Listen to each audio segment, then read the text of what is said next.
Caminando con Fer de la Torre. Hola, ¿qué tal? Bienvenidos. Gracias por estar con nosotros en su podcast Caminando. Yo soy Fernanda de la Torre y me acompañan como siempre Juan José Espiñeira y Manuel Anda Cole. Y pues vamos a empezar a caminar. La idea de este podcast es, ya hablamos de la preparación, un poco de lo que es el camino, y a partir de hoy, en este episodio, vamos a empezar a caminar y hablar en el mismo orden. Este es lo que se conoce como el camino francés, la ruta ideal. Y vamos a hablar día a día de lo que sucede en el camino, de los puntos que se visitan y de estos lugares mágicos que están. Así que, sin más preámbulo, Juan José, hoy es el día 1. ¿Dónde estamos? ¿Qué vamos a hacer? ¿Para dónde vamos? Hola Fer, hola Manuel. El día 1 es Saint-Jean-Pied-de-Port, Roncesvalles. Pero antes tenemos que saber cómo vamos a llegar a Saint-Jean-Pied-de-Port. Saint-Jean-Pied-de-Port es un pequeño pueblo, una pequeña población del lado francés, a los pies de los Pirineos, en el País Vasco francés. Tenemos que recordar que en algún momento el País Vasco, y actualmente hay País Vasco que está dentro de Francia y dentro de España, ¿no? Estamos en una ciudad donde vas a ver muchas banderas del País Vasco, y la gente habla español, la gente habla vascuense y habla francés. O sea, es una ciudad muy euskera, pero es una ciudad muy políglota, muy internacional, aunque sea muy pequeñita, porque ahí se junta mucha gente de todos los países que empiezan a hacer el camino. ¿Cómo llegamos a Saint-Jean-Pied-de-Port? Bueno, si estamos en América o en México en este caso, pues lo más conveniente es tomar un vuelo a España o a París. Nosotros lo que hicimos fue volar México-Madrid, Madrid-Pamplona. Hay gente que vuela directamente a París. Y si vuelas a Pamplona, estás a 45 minutos de Saint-Jean-Pied-de-Port. Llegas en un coche o camión o lo que sea. Y si llegas a París, hay tren que va a Saint-Jean-Pied-de-Port.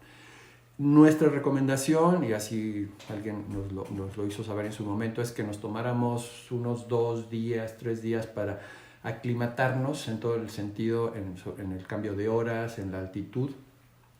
Vienes de la Ciudad de México y Saint-Jean-Pied-de-Port está creo que a 200 metros sobre el nivel del mar. O sea, el tema de la altitud quizás no es tan importante, pero el tema del cambio de horas sí, porque te vas a poner a caminar cuando a lo mejor estabas durmiendo en México. Entonces tienes que tener ahí un pequeño periodo de ajuste. Es recomendable si lo puedes hacer. Si no lo puedes hacer, pues otro reto más, ¿no? En Saint-Jean-Pied-de-Port, pues yo creo que lo que vas a hacer es tus últimas compras de pánico antes de que te pongas a caminar, ¿no? O sea, a lo mejor hay parte de tu equipo que no conseguiste en México, o una pequeña guía para complementar lo que ya estuviste estudiando y trabajando y meditando. Y algo muy importante es el pasaporte. El pasaporte es una especie de pasaporte. Bueno, es un pasaporte que tiene varias hojas que se van desdoblando y que te van a sellar en los diferentes puntos a los que vayas llegando. Dependiendo del número de días que camines, es decir, si tu meta es llegar efectivamente a Santiago de Compostela, es bien importante también que vayas economizando los sellos, porque al principio te engolosinas y quieres que en cada esquina te estén poniendo tu sello, pero a lo mejor al final ya nada más tienes un sello por día. Es una forma de demostrar cuando llegues a Santiago que hiciste el camino, para que te den la compostelana. Pero independientemente de que el camino lo estás haciendo con sellos, sin sellos, es un simbolismo muy importante, porque vas a llegar y cuando regresas a México, a tu lugar de origen, lo vas a atesorar como si fuera, no sé, un lingote de oro, o más que 20,000 lingotes de oro, porque es un reflejo de tu esfuerzo, ¿no? Te pones a caminar, ok. Te vas a levantar un día muy temprano. Depende también cuántos días decidiste que vas a caminar. En nuestro caso, que lo hicimos coincidir con todos estos aspectos cabalísticos de que fuera un mes lunar, entonces caminamos 28 días, salimos caminando con luna llena, llegamos a Santiago con luna llena. Si pueden hacer esto, yo creo que son puntitos que te van a estar que te van a enriquecer la experiencia. Nos levantamos un domingo, nosotros comenzamos a caminar un domingo muy temprano, 5:30, 6, porque lo que te recomienda es que empieces a caminar de noche, porque una de las experiencias más maravillosas es ver el amanecer, o sea, hacerse testigo del amanecer y todos los sonidos de las aves cuando están despertando, es maravilloso, ¿no? Y ver cómo el sol se está elevando, los colores. ¿Es el día más difícil? El primero, cuando arrancas por nuevo, Está considerada la ruta más complicada y difícil, efectivamente, de Saint-Jean-Pied-de-Port a Roncesvalles, está considerada como la etapa más difícil del camino. O sea que si pasas esa, ya pasaste... No necesariamente. No necesariamente, porque todas las rutas tienen una dificultad especial. De hecho, ¿por qué está considerada la ruta más difícil? Porque vas a subir hasta de 200 metros, una cosa así, a 1600 y fracción. O sea, vas a subir 1420 metros y caminando, y luego vas a bajar hasta Roncesvalles. Entonces, es todo el esfuerzo que implica subir y luego todo el esfuerzo que implica bajar. Y creo que lo tocamos el otro día y lo voy a reiterar todos los días. Muchas veces las bajadas son peores que las subidas. Y también es un poquito lo de la vida. O sea, ¿qué te cuesta más, subir o bajar? Yo creo que te cuesta más bajar porque te estás dando cuenta de que fracasaste en algo, ¿no? Una caída, una bajada es mucho más difícil de aceptar que una subida, ¿no? Te digo, el camino tiene mucho paralelismo con la vida. Bueno, te levantas muy tempranito, desayunas algo básico y en nuestro caso un perro, y lo consideramos como una señal del universo, nos vino a despedir y a encaminar al camino. O sea, fue una señal de que todo va a estar bien, ¿no? Cruzamos la Puerta de España. ¿Qué es la Puerta de España? La Puerta de España es un monumento, es un arco, es una puerta como tal, creo que no tiene la puerta de madera, nada más es el arco que se conoce como la Puerta de España, que cruza el río Nive, que atraviesa el pueblo de Saint-Jean-Pied-de-Port. Tiene unas vistas muy bonitas, espectaculares, es como un cuento de hadas, el pueblito todo al pie de los Pirineos es precioso, cruzas el río y sigues caminando. Y sin que te des cuenta ya estás en pleno camino de Santiago. Hay dos rutas. Hay una ruta que se conoce como la ruta de Napoleón, que es la más difícil porque subes por los Pirineos y bajas a Roncesvalles, y hay una ruta por Valcarlo, se llama, que estás bordeando el pie de los Pirineos. Es mucho más fácil, pero no tiene la espectacularidad de los Pirineos. Ahora, esa espectacularidad va de la mano con una dificultad, que es, como ya dije, subir y bajar.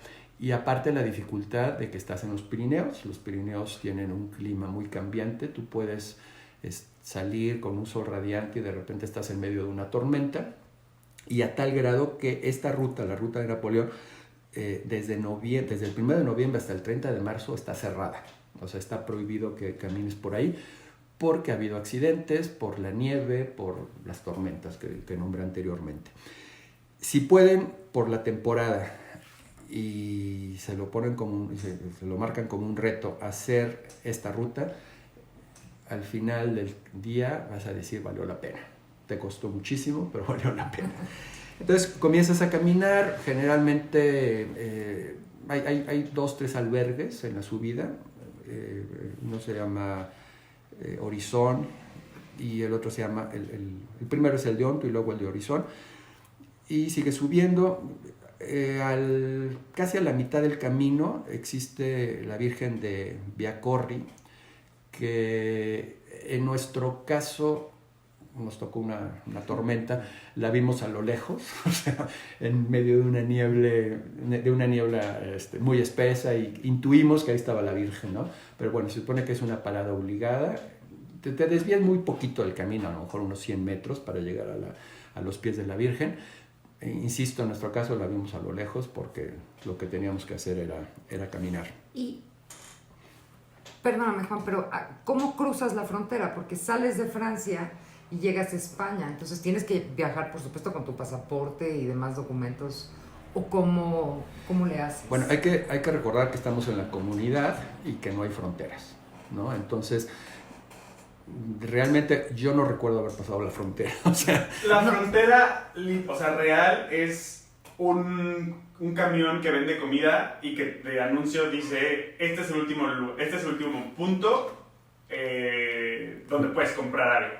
Porque de ahí hasta Roncesvalles no hay nada. Ya no hay nada. Bueno, en nuestro caso, eso no me gustó nada. No. ¿Cuánto tiempo pasas de que no puedes comprar nada? En específico en Roncesvalles, bueno, hay otros lugares, por ejemplo, antes de Los Arcos, el bar que encontramos, sí es un buen rato, ¿no? Hace rato que Juan hablaba de lo que llevar en tu mochila y todo esto. Yo, en lo personal, llegando al pueblo al que fuera, iba por los chuches, gomitas, algo, y me lo echaba a la mochila. Y cada tanto me echaba una gomita a la boca, tal, porque pues sí, o sea, de repente pasas mucho tiempo sin nada. Entonces sí es llevar algo en tu mochila para que te dé un poquito de energía o lo que sea. Algo que no especifiqué, esta jornada de Saint-Jean-Pied-de-Port a Roncesvalles son 25 kilómetros, que no es mucho, pero es muy difícil. En nuestro caso, nosotros salimos a las 6 de la mañana, empezamos a caminar a las 6 de la mañana y llegamos a las 5 de la tarde a Bourguete, porque no llegamos a Roncesvalles, no teníamos lugar. Y fueron 11 horas caminando sin parar. Sin parar. Sí, es una jornada que no debe pasar de 4 o 5 horas, en 5 o 6 horas.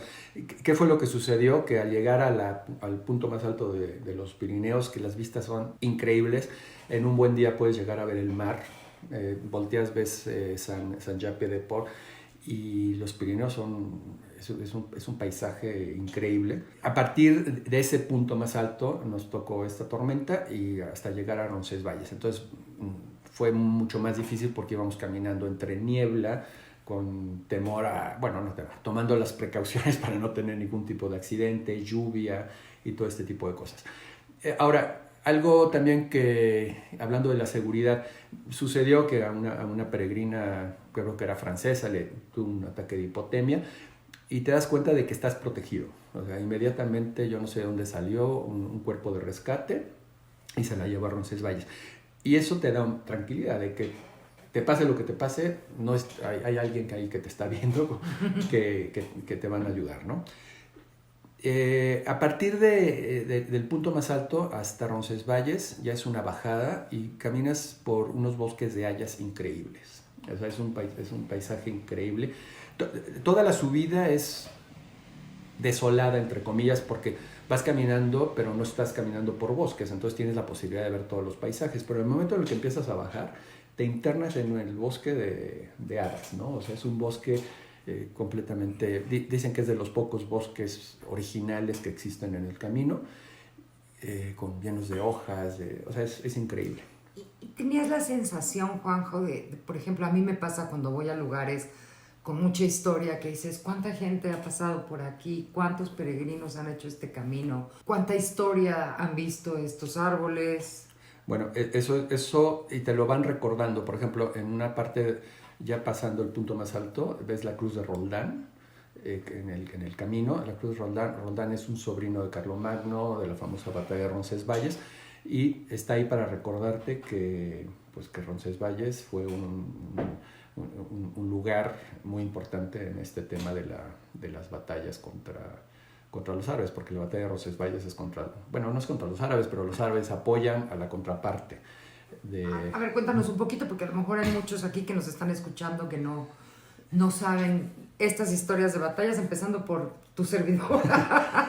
Bueno, la batalla de Roncesvalles está plasmada en la Chanson de Roldán, que como todo dicen que a lo mejor parte es un mito, es una leyenda, ¿no? Pero bueno, existe la figura histórica de Carlomagno, él tiene un sobrino, un sobrino muy querido, que es Roldán. Carlomagno cuenta la leyenda que va a Santiago, hay gente que dice que no. En el Códice Calixtino dicen que Carlomagno tiene un sueño donde se le aparece Santiago y le dice que lo vaya a visitar. y entonces deja en la zona de Roncesvalles a Roldán, llega a Santiago y de regreso él alcanza a oír la retaguardia de Roldán. Creo que es el tío de Roldán que los traiciona y se une con un rey emir árabe de lo que era Zaragoza, que después obviamente de ser César Augusta cae en poder de los árabes. El caso es que hay una traición, matan a Roldán y cuando llega Carlomagno, Roldán ya está muerto, ¿no? Es una batalla épica y lo que dije está plasmada en la chanson de Roldán. Estudias o reestudias o relees todo este tipo de cosas, vas caminando y eres consciente de que vas pasando por donde pasaron las tropas de Carlomagno, pero también donde pasaron las tropas romanas anteriormente, pero también donde posteriormente Napoleón. Entonces estás caminando por caminos llenos de historia, ¿no? Y de muchísima energía. Finalmente, pues después de toda esta subida y de toda esta bajada por los bosques de hayas, llegas a Roncesvalles. Roncesvalles tiene una abadía increíble, bellísima, y es un punto obligado para tener un sello. O sea, tu primer sello para el pasaporte, pues yo creo que lo tienes cuando tramitas tu pasaporte en Saint-Jean-Pied-de-Port. Te hacen una pequeña encuesta de cuál es el propósito de con fines estadísticos, ¿no? Es para que no te va a perseguir la KGB ni la CIA. Es únicamente para saber cuál es el motivo por el que crees que estás haciendo el camino, que seguramente que 28 días después o 30 días después tus motivaciones cambiaron. Bueno, tus motivaciones sí eran las mismas, pero ya después vas a tener otras diferentes. Y es un sello muy bonito, el sello de la abadía de Roncesvalles. Nosotros, esta sería la primera jornada normal. Lo normal es hay una misa del peregrino en Roncesvalles, porque no toda la gente empieza el camino en Saint-Jean-Pied-de-Port. La mayoría de la gente lo empieza en Roncesvalles, sobre todo si eres español y tal, llegas y te ahorras la frontera y todo este rollo. Pero la experiencia, insisto, vale la pena. Y te das cuenta, en mi caso personal, yo creo que en el de Manuel también fue, toda esta etapa tan difícil, la tormenta en los Pirineos y tal, a mí me cambió mi mentalidad de que si en algún momento pensé que esto iba a ser unas vacaciones y tal, no. Esto es un propósito diferente, es un viaje espiritual, que va a requerir un grandísimo esfuerzo físico y que la recompensa al final va a ser maravillosa, ¿no? Entonces creo que eso es lo más importante. Hay la misa del peregrino, que creo que es a las 5 o 6 de la tarde en Roncesvalles, y pues después te vas a dormir. Creo que hay 2 o 3 hoteles. Está la abadía, donde tenemos el albergue.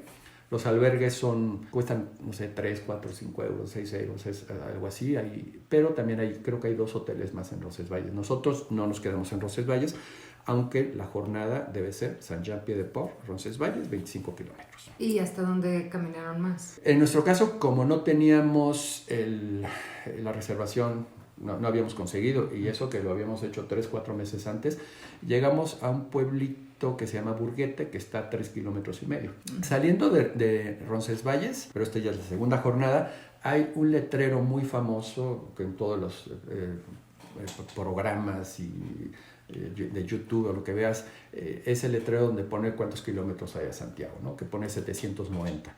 A eso le tendrías que sumar los 25 kilómetros a Saint-Jean-Pied-de-Port, y a eso lo tienes que sumar, pues que siempre en todos los pueblos a los que llegas, pues vas a ir a la catedral, o te desviaste para ver tal monasterio y todo este tipo de cosas. O el museo de no sé qué, o comer no sé dónde. O sea, con el conteo de kilómetros del celular, nosotros al final del camino hicimos cerca de 1,000 kilómetros en 28 días. Y ese sería nuestro primer día. Ya una vez que amaneces y abres tus ojitos en Roncesvalles, o en su caso como en Burguete, ¿para dónde vas? Bueno, en nuestro caso, yo llegué a Burguete muy asustado. ¿Por qué? Porque yo había visto la película de The Way, que tocamos el otro día, y en The Way el hijo de esta persona muere el primer día en los Pirineos. Entonces yo había visto la película, Manuel no la había visto, y yo me había quedado con la idea de que hay que ser tontos para morirse el primer día haciendo el camino.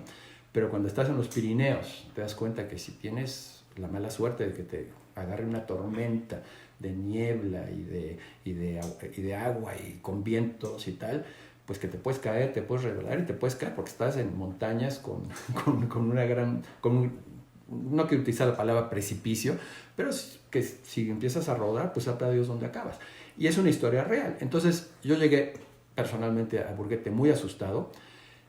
Me acuerdo que le dije a Manuel, lo menos que vamos a tener mañana va a ser una pulmonía triple, porque llevábamos caminando 6 horas empapados. Llueve. Tus zapatos waterproof no sirvieron de nada porque los zapatos estaban empapados, tú todo estabas empapado.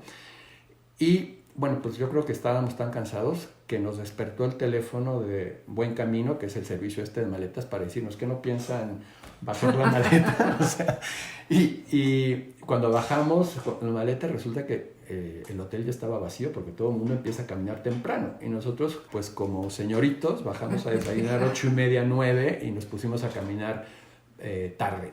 Que eso es un gran error. Hay que tratar de ponerte la meta de siempre levantarte temprano y empezar a caminar temprano, que es cuando más vas a rendir tu cuerpo, sin el sol, sin todo este tipo de cosas, ¿no? Entonces empezamos a caminar. La siguiente jornada es Roncesvalles-Zubiri. Saliendo de Roncesvalles vas a pasar por un lugar que se llama el Bosque Embrujado, lo conocen como el Bosque Embrujado. Hay leyendas, hay muchas leyendas, esto es bien importante, a lo mejor en algún programa lo trataremos, de las leyendas del camino, ¿no? Hay leyendas de nobles, de peregrinos, en este caso existe la leyenda del Bosque Embrujado. Dicen que son las almas de todos los guerreros muertos pues en las batallas que hubo en su época, en la época de Napoleón. ¿Pero qué se siente caminar por ahí o por qué se siente embrujado? Yo no sentí nada, pero hay gente que jura que de repente se le empareja a alguien y le empieza a platicar y 2 minutos después ya no está ahí, ¿no? Digo, yo no sentí nada de eso, pero bueno, eres testigo de... ¿Y cuáles son las leyendas de este bosque embrujado? Que están ahí las almas de los... Sí, y también hay la leyenda de que en estos bosques se hacían aquelarres en la época con brujas y todo este tipo de cosas. Entonces existe por un lado que son almas y el otro lado que son resultados de todos los aquelarres, de brujas y brujería y todo este rollo. Sí, que seguramente los aquelarres eran 3 mujeres hablando de recetas de cocina, pero ya ves cómo son. Así es. Bueno, entonces, si sales de Roncesvalles vas a pasar el Bosque Embrujado, vas a pasar por Burguete. Algo bien importante es, Navarra es una región, es un reino, era el reino de Navarra, maravilloso. Tiene, en todos los sentidos, los paisajes son increíbles, de un verde que te embriaga, ¿no? Bosques, ríos, riachuelos, o sea, es increíble. Y aparte, los pueblitos parecen pueblitos de mentira, todos súper restaurados, bellísimos, que dices esto, digo, se ve que es una zona muy rica y los pavimentos, o sea, es increíble la zona de Navarra, a mí me impresionó personalmente. Pasas Burguete y abandonando Burguete empiezas a subir por un bosque de hayas también y llegas a un lugar que se llama Espinal, que también es muy bello. Por ejemplo, de que sales en la mañana, si te despiertas temprano, te desayunas un cafecito con leche, una manzana, después puedes parar en los siguientes lugares para comer, ir al baño y todas estas escalas técnicas que pues no son muy románticas, pero son necesarias. Sí, mira, generalmente ya después, ya que estábamos empapados de lo que teníamos que hacer y no hacer, desayunábamos algo muy sencillo en el hotel. Cuando digo desayunábamos era en la habitación, para ponernos a caminar inmediatamente. Y generalmente a las 8:30, 9, cuando estaba amaneciendo, alrededor del amanecer, nos parábamos a desayunar ya en forma. Siempre hay pueblitos o lugares donde lo vas a poder hacer. Después, generalmente a mediodía, te vuelves a parar para tomarte un bocata de lo que sea o lo que quieras comer, o tortilla de patatas o lo que sea. Y generalmente de ahí hasta que llegábamos a nuestro destino, ya llegábamos a nuestro destino a comer, ¿no? Generalmente tarde, a las 3, 4 de la tarde, una cosa así. Hay muchísima infraestructura, eso es bien importante, y sobre todo en el camino francés hay muchísima infraestructura. Jornadas en las que no veas nada, pues nos pasó únicamente, yo creo que en Montes de Oca, que sí son 10, 15 kilómetros en los que no tienes nada, pero había incluso un puestito a la mitad de los montes de una hippie, que la bautizamos como la hippie de Montes de Oca. En el Bierzo también hay una etapa del Bierzo medio abandonado, bueno, no abandonado, que no hay pueblos ni dónde comer, pero generalmente, te digo, cada 4, 5 kilómetros, 6 kilómetros hay un lugar donde puedas hacer algo. No, pues eso también, ¿no? Descansar un poco, te tomas tu refresco, o tu café, o tu agua, o tu lo que quieras, a lo mejor algo de comer y seguirle. Así. Entonces, bueno, continuamos por este camino y llegamos a un lugar que se llama el Alto de Melquirtz, que es donde está la Virgen de Roncesvalles, que es también cruzas la carretera. Hay que tener cuidado, está súper señalizado todo, pero hay que tener cuidado porque muchas veces el camino cruza carreteras. Generalmente ya hay como pasos subterráneos y tal, pero muchas veces textualmente tienes que cruzar el camino, pues tienes que tomar la precaución de que voltear a los dos lados y punto, ¿no? ¿Y fuiste a ver a esta Virgen de Roncesvalles? Está afuera. Es una escultura que está fuera está en la carretera, por decirlo así. Y en ese momento, Juan, que estabas empezando el camino, porque me imagino que la experiencia del día 1 es diferente a la del día 2, del día 15 y del día 28. ¿Qué sentías? ¿Cuál era como emoción, como expectativa? Regrésate a ese día que estabas ahí, saliendo de Burguete, yendo para subir, y ¿cuál era tu sentimiento en ese momento? Después de la experiencia del día anterior, era mucha precaución. Era mucha precaución, ser muy precavido, ir preparado para que te podía pasar lo peor. Lo peor ya había pasado, gracias a Dios, nunca nos volvió a suceder algo así en todo el camino. Pero esa precaución tienes que andar con ella en tus hombros, ¿no? O sea, ¿por qué? Porque vas a seguir subiendo, vas a seguir bajando. Y algo que le decíamos a una persona en Navarra es que siempre te decía, no, lo peor ya fue, ¿no? O sea, cuando dices, ya pasaste el tramo de los Pirineos, eso fue lo peor. Pues no es cierto, porque cuando llegas a Navarra y subes el Monte de Perdón, es terrible. Y luego, todos los días hay un reto. Todos los días hay un reto. Aunque sea, insisto, en las planicies que pierdes la vista porque todo es plano, hay un reto porque lo hay. Y es el clima, o es el sol, o es lo que sea, ¿no? El mosquito. Y bueno, sigue subiendo hasta un punto muy alto que le llaman el Alto del Herro. Ya estás muy cerquita de lo que es Zubiri. Ahí hay un refugio, pasando el Alto del Herro, un refugio porque era una zona que en su época estaba llena de osos y de lobos. Y entonces era una forma para que si el peregrino no había podido llegar a Zubiri, se refugiara y estuviera a resguardo de las bestias salvajes, ¿no? O sea, que pudieras pasar la noche ahí, sí. ¿Qué es? ¿Como una iglesia, como una escuela? No, es un refugio de piedra que hoy en día está abandonado, pero bueno, la historia dice que está. Aquí tenemos una anécdota, yo me voy a acordar toda la vida, porque del Alto del Herro hasta Zubiri es una bajada muy pronunciada. Y aquí Manuel tiene una experiencia que yo creo que nos quiere compartir. ¿Lo de las rodillas? Sí. No, pues lo que decía Juan hace rato, una de las cosas con las que te das cuenta es que, pues sí, las bajadas cuestan más trabajo físicamente porque por gravedad y por sentido común, pues todo el peso va cayendo sobre tus rodillas. Cuando vas subiendo, pues utilizas los músculos y es como jalar, pero a la hora de bajar es echarle, o sea, el rebote es contra tus rodillas. Entonces, sí llega un punto. Otra parte que también tengo que contar es que ante el dolor me río, me da risa. Entonces, ya no podía caminar y me doblaba de la risa y del dolor de las rodillas, porque además de todo era un dolor que nunca había sentido. Cuando llegamos a Burguete, tenía dolor de músculos que nunca había sentido, que no sabía que tenía. Entonces, al otro día me pasa esto de las rodillas y te juro, era me daba mucha risa el dolor y además o sea, ¿por qué te duelen, sabes? Y ya no podía caminar y me doblaba de risa y tienes que seguir caminando. O sea, porque es como, pues échate ahí y siéntate, pero en algún momento te vas a parar y vas a tener que seguir caminando. Entonces, pues... Sí, descánsale media hora, pero vas a seguir. Vas a seguir caminando, porque estás en medio de la nada. Y bueno, vamos bajando y vamos a pasar por el conocido Puente de la Rabia. El Puente de la Rabia es un puente medieval con el cual accedes inmediatamente a Zubiri. Pero ¿por qué me se imagino llama? que me vas a preguntar. Exactamente, ¿y por qué se llama el Puente de la Rabia? Bueno, pues el Puente de la Rabia se conoce como tal porque en la Edad Media, sabemos que antes del descubrimiento de la vacuna contra la rabia, pues los animales morían y los seres humanos morían por las mordidas de los animales salvajes. O no salvajes, nada más que estuvieran conviviendo con humanos.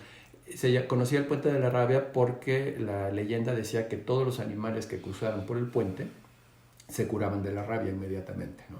Es una de las tantas leyendas del camino. Okay. Y es un puente, es de los primeros puentes románicos. No sé si lo hemos tocado este tema o no, pero el Camino de Santiago obligó a una gran infraestructura civil en su momento, porque eran lugares que estaban despoblados. El norte de España era una parte de España bueno, no existía España. La zona norte de España era una zona muy despoblada por el tema de las invasiones árabes y todo esto.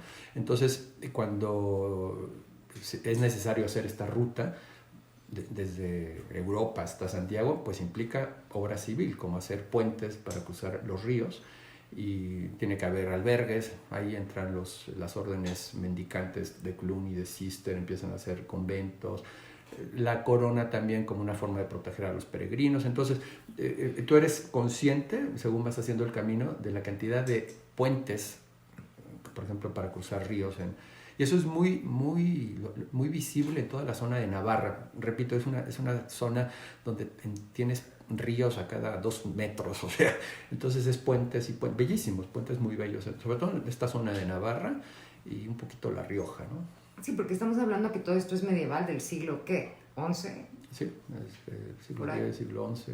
Sí, o sea, nos tenemos que acordar que es 820 cuando se descubre la tumba del apóstol, entonces a partir del siglo IX ya. Bueno, llegamos a Zubiri y descansamos, ¿no? Llegamos a Zubiri y descansamos, y con este descanso terminamos nuestro tercer episodio de Caminando. Pueden dejarnos sus comentarios en Twitter, @caminando_pc, Facebook, también busquen Caminando, y en YouTube con unas fotos fantásticas en Peregrinos Caminando. Pues muchísimas gracias por habernos escuchado, muchísimas gracias, Juan, por habernos compartido tu conocimiento, Manuel, por estar aquí con nosotros con estas anécdotas y viajes, y nos escuchamos en el siguiente episodio de Caminando.